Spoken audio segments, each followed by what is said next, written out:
situation in New York. He nodded a bit gravely and said he would have something to say about that shortly.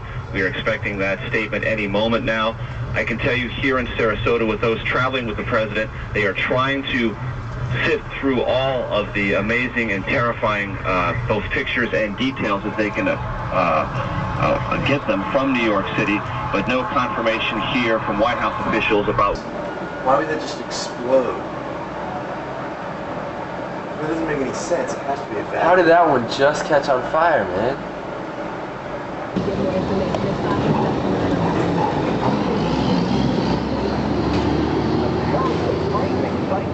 All right, Steve, you're in Brooklyn. We're going to switch back to Lower Manhattan and St. Louis account executive Joan Fleischer. Joan, were you able to see what happened?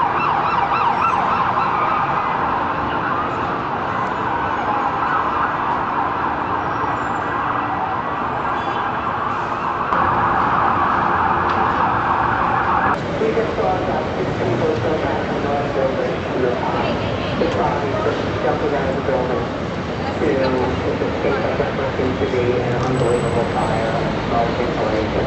There had to be 5 or 6 bodies that jumped around the building. And everyone here is just, I mean, it's a sight that doesn't, you can't even describe. I'm doing a terrible job telling you what I'm seeing, but it defies words. It is the most horrible. I can now see some blue sky where the second building was. The south building is not there. I don't know how far it fell to the ground, but it crumbled, and I can see blue sky when the smoke cleared. Please don't follow me, please. John, thank you for sharing that with us. Know that you had to see that. That's great. Thank you.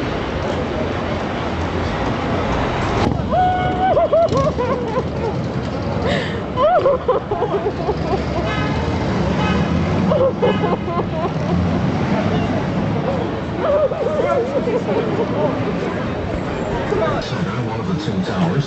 This was around 8:43 this morning. As we were coming to grips with that, getting our reporters to the scene, a second plane crashed into the second tower of the World Trade Center. President Bush went on the radio in Sarasota, Florida, where he was attending an educational event, and announced that there had been a terrorist attack, an apparent terrorist attack. He called it a national tragedy and made plans to return to Washington.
I can tell you need a leg shot.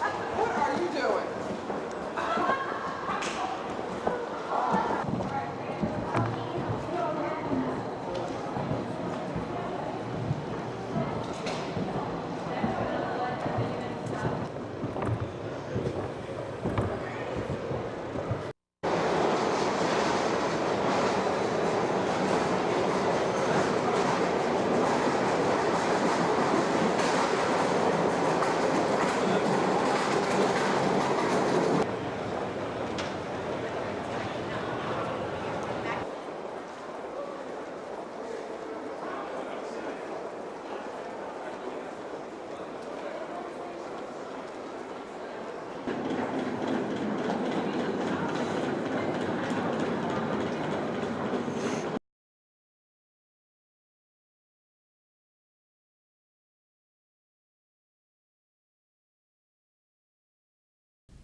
And I've been asked many times, like, what happened to you on that day? And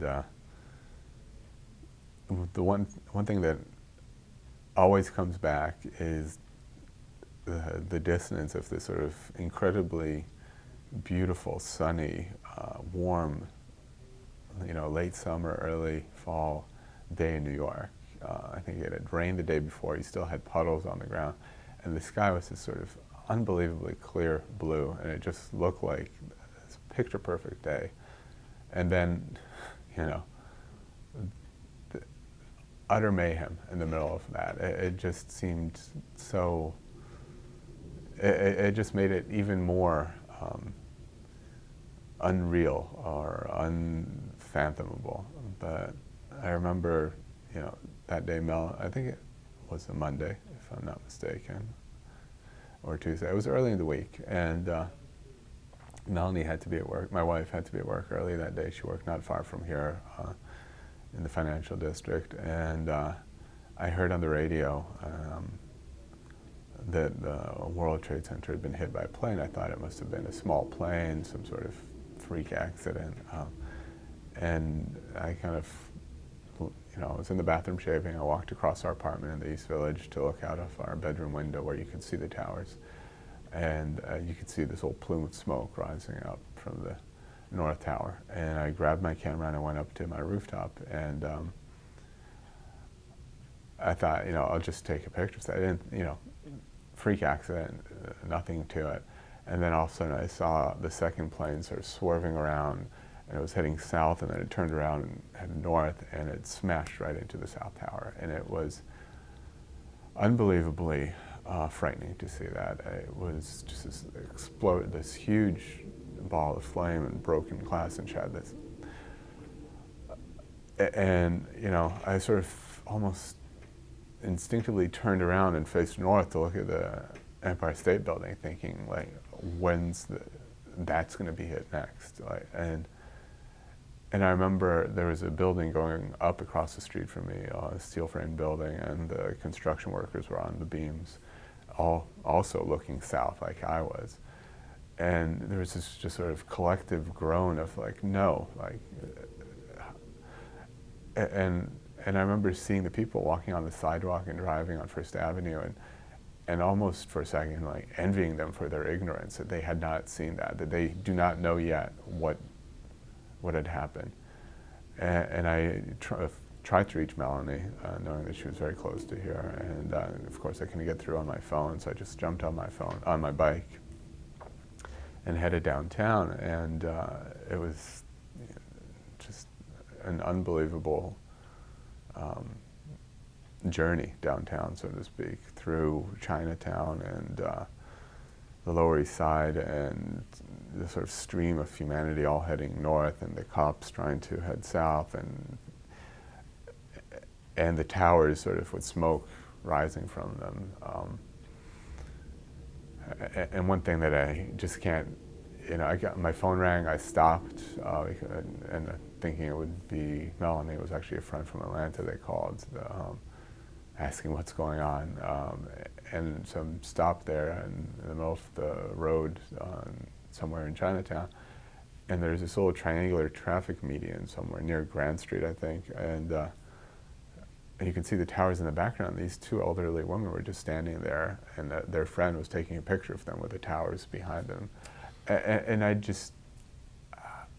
was just dumbfounded. I thought, don't you understand, like, that people just died here, that people are dying there right now? I think people could not come to grips with that. They thought, and it just looked like a spectacular movie. And eventually I found my way down here, and it was the same kind of dissonance down here. Like Melanie's building, she worked for Sullivan & Cromwell at the time, had been evacuated. And they were all on this plaza in front of the building down at 125 Broad Street, this sunny day. And there was just this feel of like a corporate outing, not like, no comprehension of what was going on. And I just felt this sense of urgency to get out of here, not knowing that the towers were going to fall. Just a sense of unease about being right down here in Lower Manhattan. And a friend of hers, we urged her to come with us. She said she wanted to stay because her purse was upstairs. So we finally left, and we were walking up Water Street, and we were up at Fulton when the first tower came falling down. And you could feel this wave of panic sweeping through, everyone. And I didn't understand why, because we were so close and the streets were so narrow there that you could actually not see the towers. And so I had no idea that the first tower fell down. They were saying it's falling down, it's falling down. I did not know what they were talking about. And as we walked further north, you can see all these people going across on the Brooklyn Bridge. We're up by the Williamsburg Bridge when the second tower came falling down. At that point, you could hear that same creaking that you heard when the North Tower fell.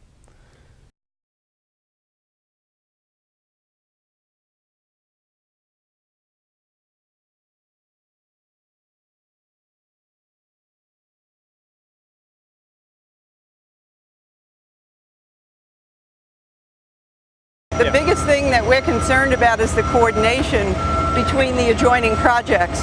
For instance, this corner over here on the other side of this north-south shear wall, which separates the east bathtub from the west bathtub, has coordination that is just incredible. We have a lot of work that's going on that other side, and they have to be complete. We need a deck up to elevation 307 in order for us to finish on time for our 10th anniversary, September 11, 2011. It's like a Rubik's Cube. There's one thing is going on at this high level, and then something else is going on underneath it, and so on. Right now, our critical path is to start steel. Steel will bring this entire hole up to street level. So how do you do that? I mean, you do that by making sure that this particular wall, for example, which is called the shear wall, which is being done by the Port Authority, gets done by a certain point, so it takes our steel. This wall is going to carry the load of our steel. We're putting about 9,000 tons of steel into the project. About 80% of all the steel is from the United States.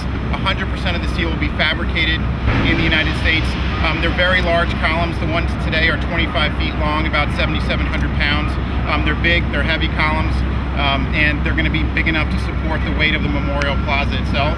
What we're seeing today is not a ceremonial start. It's real construction work. It's going to be continuous. And this steel package is necessary in order to open the memorial by the 10th anniversary. And I think that is what the public should expect and what we hope to deliver.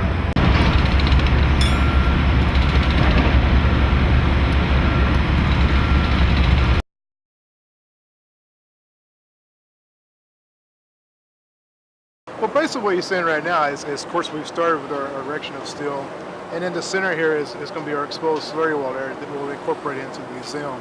Basically what you're seeing there, at the very top is the far northeast corner of the pool. The top where the steel comes together at, that's the northeast corner of the North Pool. The level you see it below is the bottom of the fountain. And we're still from that level going up about another 8 feet. So it kind of gives you a sense as to how deep the pool would be. The pool overall is something like a little over 30 foot deep. So we still got another set of, above that is our concrete, what we call our concrete weir. And that's where all we're piping that feeds the pool, we're going that concrete weir. So above there would just be concrete all the way up to the 314 level. We go through extensive coordination meetings, so we pretty much know before it ever gets out to the field as to what's being built, how it's being built, who's doing it, how we're going to do it. There is a lot of coordination between us and Port Authority and us and the contractors. So we were working on something. You got to move this duct a little bit in that. Right. We got to look at this. I might have to elbow flat and then jump up over here to get around you. All you got to do is drop this sucker to top 17 feet. Okay. Where's the wall? Okay, this is the Here. wall. Oh, this was back over here. Right. So Mike can keep his duct down low and the electrician can get over here. Then we come out of here with this same hole. This was just, sleeve. I don't know what he did. There's enough room to get the panels over here? Well, this is the only part I'm near the wall. How far is the wall? 3 1/4 to center, so minus. All right, but the panels are over here. Yeah, on either side of me, so right? that's okay. Right. I'm gonna put Johnson Controls panel probably in here. Yeah, you could put one panel here. See if it's between Well, this. there's a panel right there, and there's a panel right yeah. here. Where is my Got tank these- now goes? Your Pneumatic what? tank? And then you gotta find a spot for. This one might be an issue, but let's take a look at these guys. All right? Put them on there and give yourself a spot. Louis ended up taking his pipe and moving it down out of there so we could have enough clearance. But right in here might be a problem. Over here a little bit, because then over here you're gonna have to go up again probably to come to your. 12.5 top, we've got a bunch of room underneath that. That duct is not, it's only 3 foot duct. Hey John, we gotta put the numbers, and do you have a number for this, a drawing number? Yeah, I do, actually. I couldn't see it on the other All right, side. let's put the vertical columns in. Yeah, okay, I'm between 8 and 9, I know It should be that. 11. Yeah, no, Is this 11, 11.1? yeah, this is 11 here, this is 10, 9. Can't be, no, wait a minute. Should be, because this is, I'm asking him. what's the elevation of the duct? Well, that's what we're figuring out based on his, okay, he's gonna be about 8'11". Are we changing the elevation of that? Yeah, all Bringing over. that up? Yeah. Squaring it up? Yeah, we're gonna see if we can move away from the wall, once he gets past his own duct. So we can have room for my 2 pipes. See, right now we're kind of too close. And his electric, we can drop into the panel. Okay. This So let's see what happens. Coming out of here. We're at a point now where we're starting to erect the pavilion steel, and inside the pavilion steel area was going to be the tridents. So today what we're going to do is set the 2 tridents. First thing we're going to do, we already have the 2 lower sections of the trident set. Now we'll set a sleeve on top of there and then set the upper sections, which has the forks on it. So that's our plan today, is to get both tridents erected. The biggest challenge today is to, since these pieces are somewhat torqued, because of the damage, it's kind of hard to fit them up. It's not like a conventional type steel. There's a lot involved in just trying to get them fit up. And, the tolerance is only like 1/8 of an inch, less than 1/8 of an inch all the way around the sleeve. So it's like fitting a needle inside of actually take a needle out of a haystack.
In order to meet the 2011 date, we have to start thinking about that 2011 date in 2008. Right now, we're only moving the last column.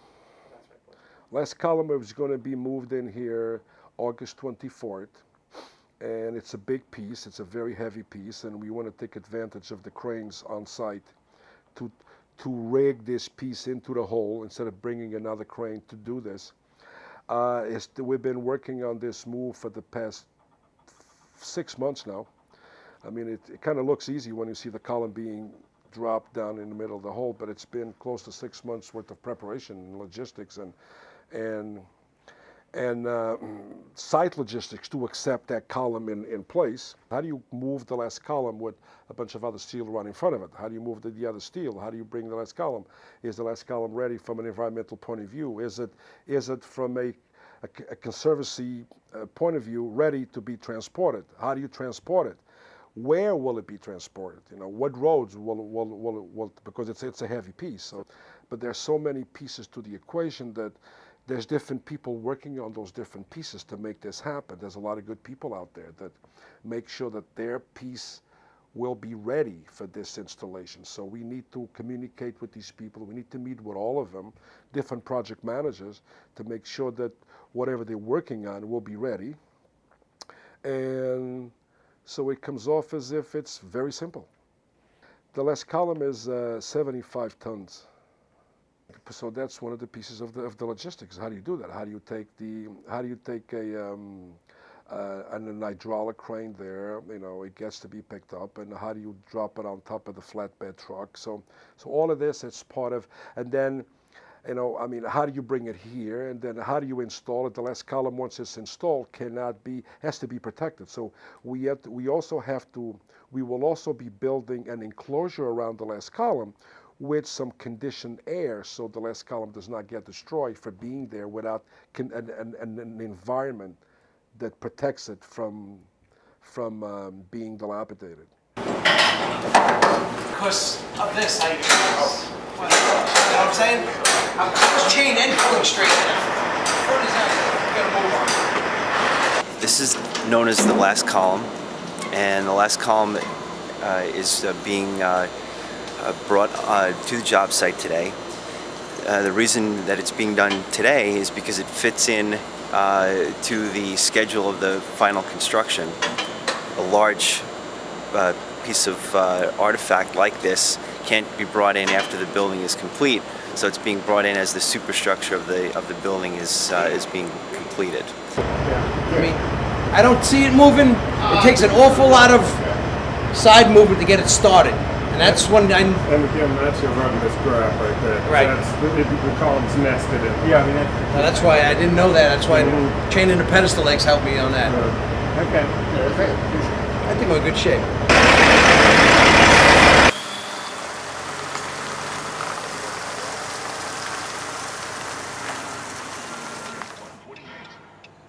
Now, from Sirius, first traffic for New York. Currently minor delays at the Holland and Lincoln into and out of...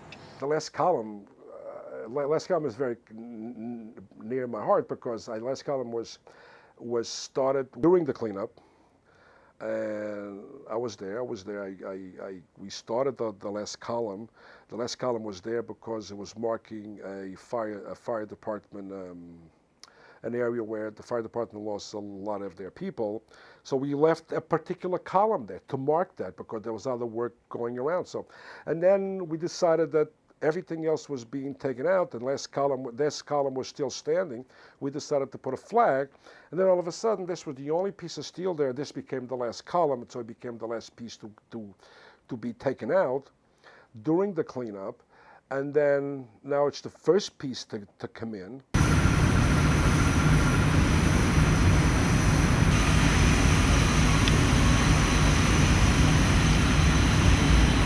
Well, it's a junction, it's a crossroads of the cleanup operation and the reconstruction of the site.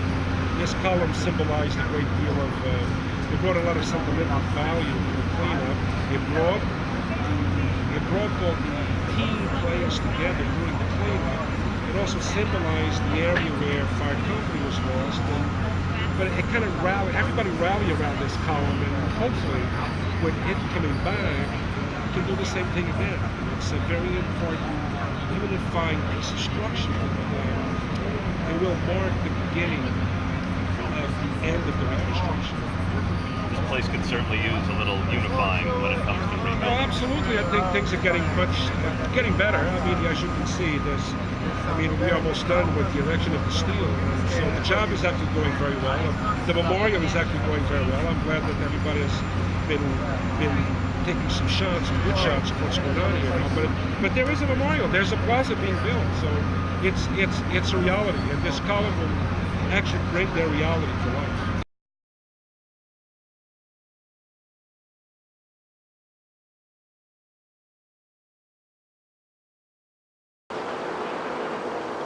Going from from idea to model and from model to full-scale mock-up, it's an interesting process because you get to see your ideas being realized. It's both an affirmation of the design, but it's also a way to see the design anew and to test it and to see what you can learn from it. So it's very rewarding to see this mock-up at full scale and the materials that we're going to be using. So you can see the names are really formed by the shadow of the letters, by the absence of the material where the letters were incised out. And at night, what looks now like a dark shadow on this bronze background becomes illuminated from within, and you see these letters as softly glowing elements at night. Here we are at the Brooklyn Navy Yard, and what you're seeing here is the actual testing of the waterfalls in the far distance. That's the opposite corner of the inside corner of this mock-up here in front of me, which represents the names parapet, the names arrangements. This is a test to see the relationship between the actual observer and what they would see looking across the pool. It's an actual full-scale representation of what will happen next year on the Memorial Plaza. This is the first time I'm seeing it. Last time I saw a full-scale mock-up of the fountain was in Canada when we had a mock-up that was made of plastic and plywood, and this is, it's great. It looks really good. I'm very excited about it. The actual building of this took about 2 weeks, but the process to get to it has been about 1.5 years. The weir section had to be tested, the weir finish had to be fine-tuned, the separation of the fingers as the water is separated over the edge had to be fine-tuned, the color of it had to be fine-tuned. This is a happy moment. We've come to basically an understanding of how that waterfall will react to wind. As you see right now, the wind is grabbing it, but it's pretty much holding on to its shape, and this is almost like a worst-case scenario. We would never have this kind of wind. We're in an open field, so winds that would never touch the bottom of the pools at the site are affecting it here. That would never happen at the site. So given that, we're very happy with how this is being presented.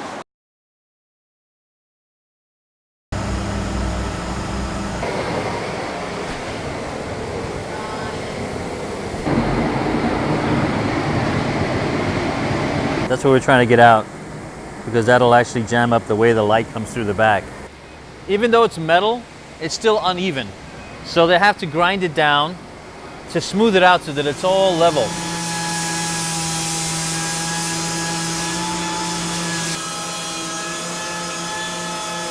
So here you have an example of different heights. You got the Secret Service at one height, you got the Port Authority at the same height, Port Authority Police Department, and then it has the subtext which says World Trade Center.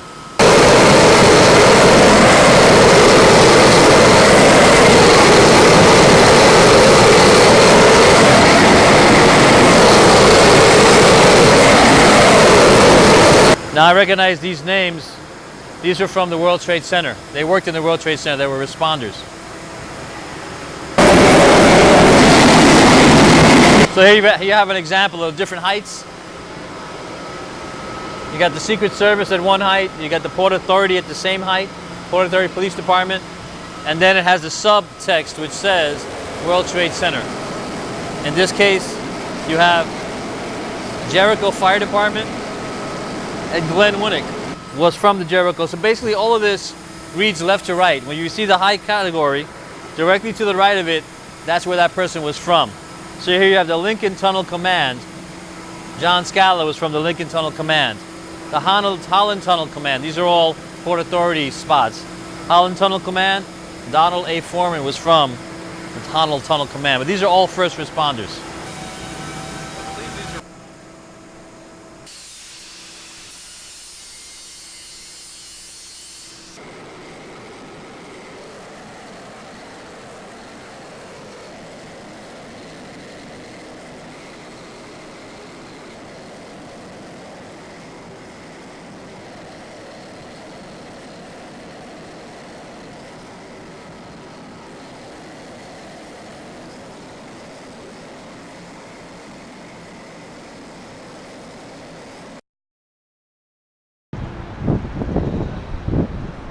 This is the first time that I've seen an entire length of a pool with all these panels in place.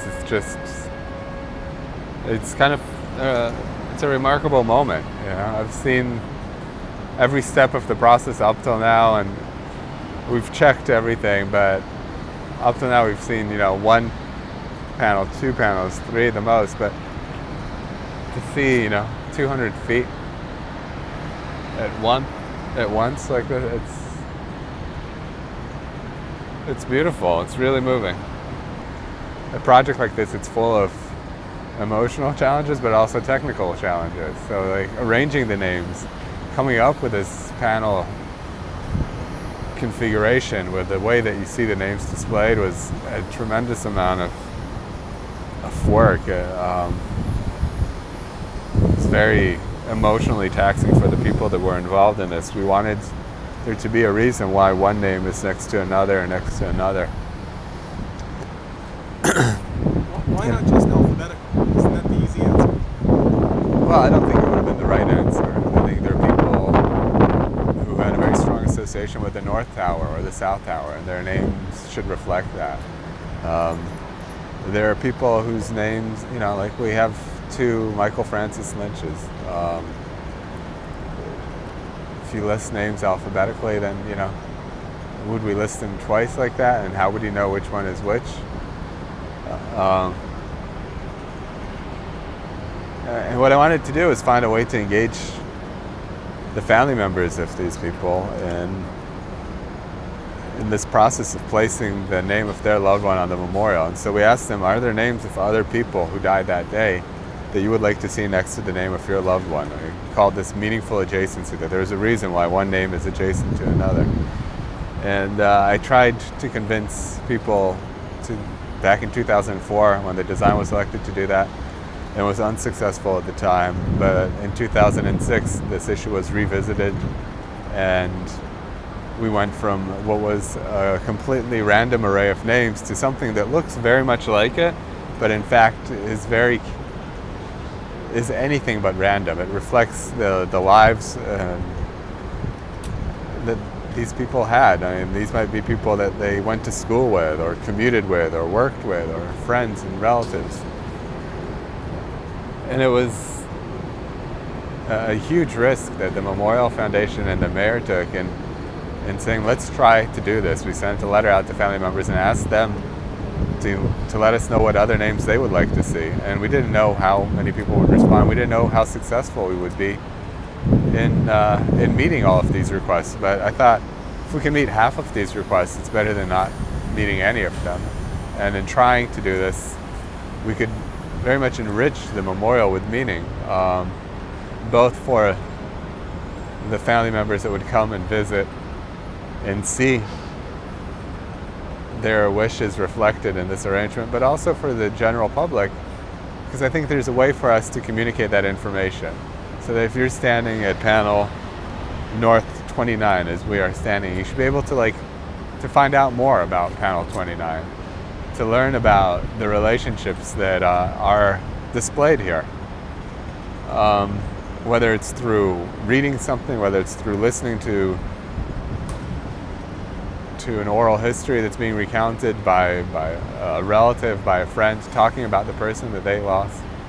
And every time you come to visit the memorial, you might go to a different panel and spend, some more time on that one panel to hear one particular story. I wanted each name here to have its identity as an island unto itself.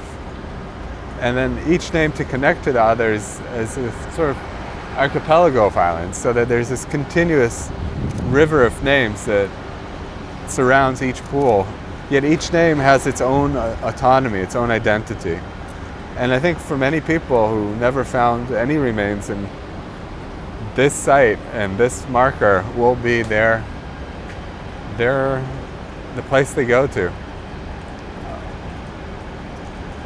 Their family will. So I wanted each name to have an autonomy, but also to relate to all the others. And if we were to, put these names in columns and arrange them alphabetically, all of that individuality would get lost, I think. and it becomes a listing that's part of sort of a greater whole, and this is. And I think it's important to find a way to make it out of many one, but also the reverse of that. Out of many, one has meaning, the other has meaning, each has meaning, and collectively there's a meaning too. And how do you bring both of those things to work together? And I think, it's so hard to relate to the death of close to 3,000 people all at once. But when you hear a specific story about somebody losing a brother, somebody losing a daughter, a parent, we can relate to that. And I think that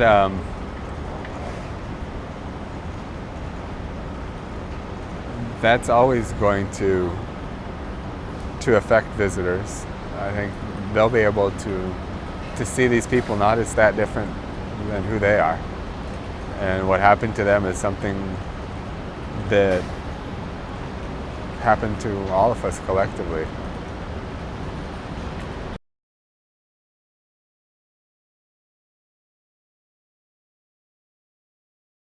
The table in this case was the basic design of this vast flat plane with these two voids cut into it.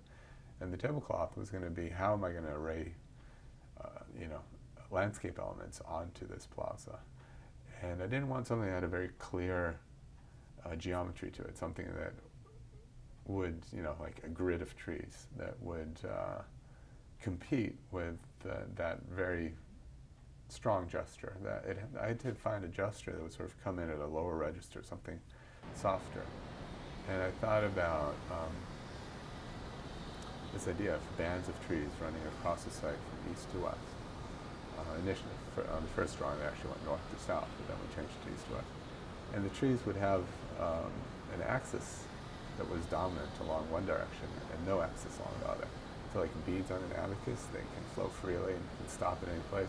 There's an axis that they operate on, but that axis is in one direction, not in the other.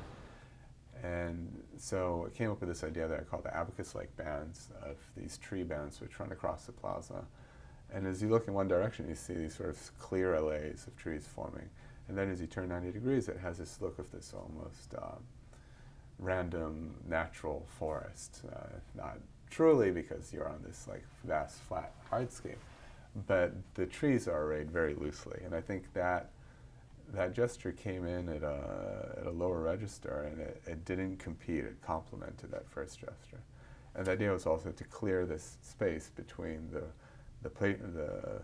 plaza under your feet and this canopy over your head, so you have clear sight lines across the site, and that clear sight line unifies the site for you. And I think in doing that and in clearing the site of any other buildings, what you ended up doing is creating this large urban room in the middle of the city where you have the sky overhead, which is something you rarely see in Lower Manhattan. Very often you're in these sort of narrow streets, you can see a sliver of the sky through these urban canyons. The idea of sort of coming out of these narrow valleys of Lower Manhattan onto this big, vast open plain of the Memorial Field, that in itself marked the Memorial as different. And then these new buildings rising all around us would be the walls which frame this big urban room.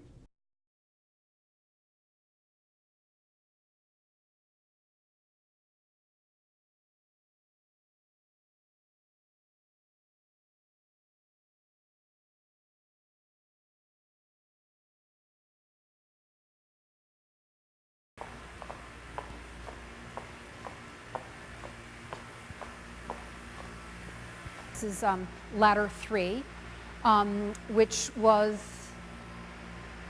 parked near West Street. This truck has an incredible storied firefighter associated with it, Patty Brown, who was one of the most decorated, Captain Patty Brown, one of the most decorated firefighters in the fire department, revered by his men. And we actually have recordings of his voice. We know that he got up as high as probably the 43rd floor of the North Tower, which for the North Tower was very high. because those were all manually achieved floors. There was no elevator that worked in the North Tower.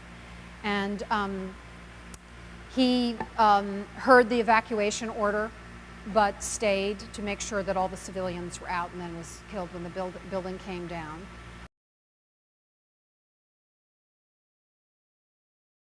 What the museum needs to do is to educate, inspire all these millions of people that are going to come here each year. It's not just going to be a resuscitation of the events of the day. We need to explore why this happened, what it means to live in a post 9/11 world, to realize that 9/11, as important as it was, is part of a chapter of a story that existed well before 9/11 and exists well beyond it.